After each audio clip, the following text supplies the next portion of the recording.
Sissemi, bonjour. Bonjour. Est-ce que vous pouvez vous présenter et nous parler de l'événement du jour?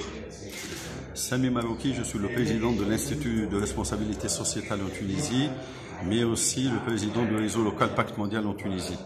Donc aujourd'hui, on organise avec l'association professionnelle des banques et des établissements financiers cette journée de sensibilisation et de vulgarisation de la RSE dans les établissements bancaires et les établissements financiers. Aujourd'hui, les banques et les établissements financiers jouent le rôle d'un relais au niveau du financement.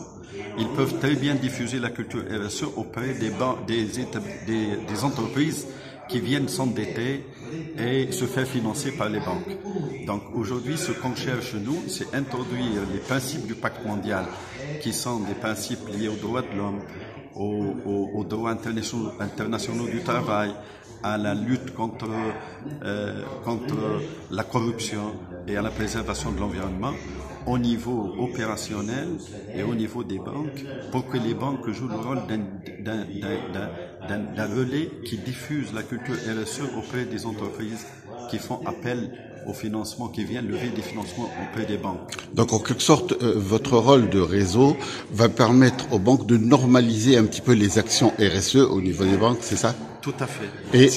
Oui, les normaliser, quoi. Ce qu'on cherche, nous, c'est tout d'abord faire adhérer les banques à la culture RSE et au pacte mondial. Ça, c'est un premier. Ce que je n'ai pas compris, c'est que c'est les banques qui vont influencer les entreprises, alors que au départ, c'est les entreprises qui ont mené des actions RSE avant les banques. Tout à fait. Les entreprises existantes et qui sont aujourd'hui engagées dans la RSE, ils connaissent très bien le concept, ils connaissent très bien les 10 principes à respecter. Il y a pas mal d'autres entreprises qui ne sentent pas le besoin, mais aussi qui ne sont pas aussi sensibilisées.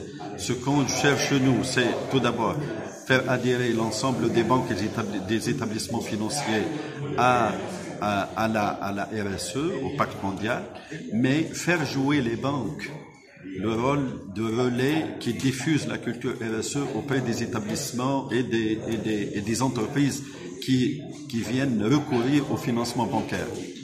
Est-ce que vous êtes d'accord avec moi pour dire que les actions RSE servent aussi à aider les autres? C'est des actions sociétales, d'accord, mais aussi il cherche et il améliore l'image de l'entreprise ou de la banque qui effectue ces actions-là. Vous êtes d'accord avec moi sur ce point-là? Tout à fait. De toutes les façons, le président de l'association des banques, il a très bien expliqué ça dans son mot d'ouverture. Le risque, la RSE, c'est un outil de prévention de risque par excellence. Et aujourd'hui, la banque, lorsqu'elle adhère à la RSE, elle évite les risques de cash flow. Donc aujourd'hui, la société civile en Tunisie, elle est tellement forte qu'elle pourrait bloquer un projet dans sa réalisation ou faire arrêter un projet dans sa réalisation. L'arrêt d'un projet, c'est une perte sèche pour la banque, parce que la banque a donné son argent et attend que le projet se mette en place et devienne opérationnel pour récupérer son argent sur un échéancier bien déterminé. Pour revenir à votre réseau local, j'ai cru comprendre qu'il appartient à un réseau mondial de 80 réseaux éventuellement, c'est ça? Tout à fait. Le réseau tunisien, il a été créé en septembre 2015. Aujourd'hui, il fait partie de plus de 80 réseaux dans le monde. Et il s'appelle comment exactement? Le réseau Pacte mondial Tunisie. Ok, merci beaucoup. Il s'appelle Tunisia Network. Très bien. UN Global Compact Tunisia Network. D'accord. Merci beaucoup. C'est gentil. Merci beaucoup.